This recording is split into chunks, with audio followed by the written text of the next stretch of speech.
जिन लोगों के अंदर विटामिन ए, विटामिन बी12 और विटामिन डी की कमी हो जाती है, उन लोगों की उत्तेजना यानी कि सेक्स करने की टाइमिंग, सेक्स करने की इच्छा और रुकावट, ये सभी चीज़ें कम हो जाती है। ये सारी बातें मैंने पिछले वीडियो में बताई थी। लेकिन उन तीनों चीज़ों की पूर्ति के लिए क्या खाना चाहिए, क्या नहीं खाना चाहिए, इन सभी चीज़ों के बारे में हम इस वीडियो में डिस्कस करेंगे। तो यदि आप भी विटामिन ई, विटामिन बी12 और विटामिन डी की कमी के स्रोत को जानना चाहते हैं तो आप इस वीडियो के अंत तक बने रहिएगा। तो चलिए दोस्तों, बिना किसी देरी के शुरू करते हैं हम इस इंटरेस्टिंग वीडियो को। नमस्कार दोस्तों, स्वागत है एक बार फिर से आपका आपके ही सपने यूट्यूब चैनल हेल्दी लाइफ में। मैं हूं डॉक्टर अनिल कुमार। मैं एक नेचुरोपैथी और सेक्सोलॉजिस्ट हूं। मैं ऑनलाइन और ऑफलाइन दोनों ही प्रकार से ट्रीटमेंट करता हूं। यदि आपको मुझसे ऑनलाइन मिलना है तो आप मेरे इस दिए गए नंबर पर या तो व्हाट्सएप मैसेज कर सकते हैं या फिर कॉल कर सकते हैं। और यदि आपको मुझसे ऑफलाइन मिलना है तो आप मेरे ही इस निजी क्लिनिक बिजनौर में नेटवर्क पड़ता है, आप यहाँ पर आ सकते हैं। तो हम बात करते हैं जिन लोगों के अंदर उत्तेजना कम हो जाती है, सेक्स की इच्छा कम हो जाती है या रुकावट नहीं हो पाती है या फिर जल्दी ही उनका डिस्चार्ज हो जाता है, तनाव नहीं आ पाता है, तो उन लोगों के अंदर विटामिन ई, विटामिन बी12 या विटामिन डी की कमी हो सकती है। लेकिन ज़्यादातर लोग नहीं जानते हैं कि यदि हमारे अंदर ये कमी हो जाए तो हम क्या इस्तेमाल करें।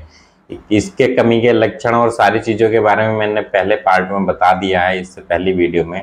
इस वीडियो में हम सिर्फ यही जानेंगे कि आपको कौन सी चीज़ खानी चाहिए कौन से विटामिन के लिए। तो जिन लोगों के अंदर यदि विटामिन बी12 की कमी है तो वो लोग अंडा, मांस, मछली खा सकते हैं यदि वे नॉनवेज वाले हैं तो।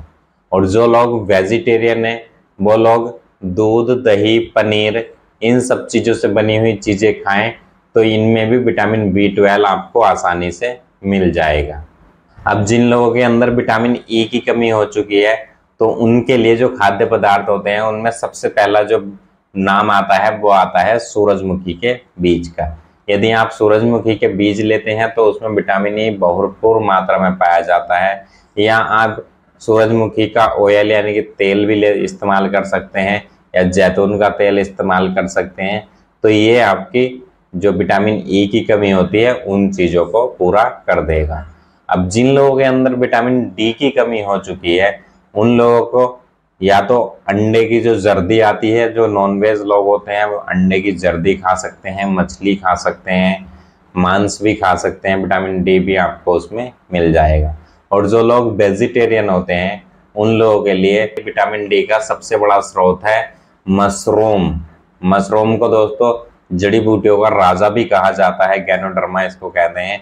तो ये बहुत सारे ऐसे पोषक तत्वों से भरपूर होता है जो कि आपकी ओवरऑल हेल्थ में बहुत ज़्यादा फायदा करते हैं। लेकिन विटामिन डी का सबसे अच्छा स्रोत मशरूम होता है, तो जो लोग वेजिटेरियन है वो मशरूम खा सकते हैं, उनके अंदर विटामिन डी की पूर्ति हो जाएगी। और सूर्य की किरणों से तो आपको विटामिन डी मिलता ही है। सबसे अच्छा रहता है आप थोड़ा सुबह थोड़े टाइम के लिए धीमी धीमी किरणों में सूर्य की थोड़ी सी देर बैठ जाए, जिससे कि आपको विटामिन डी भरपूर मात्रा में मिल जाएगा। यदि इन तीनों विटामिन में से कोई से भी एक विटामिन की कमी आपके अंदर चल रही है तो आप इन सभी चीज़ों को खाना शुरू कर सकते हैं।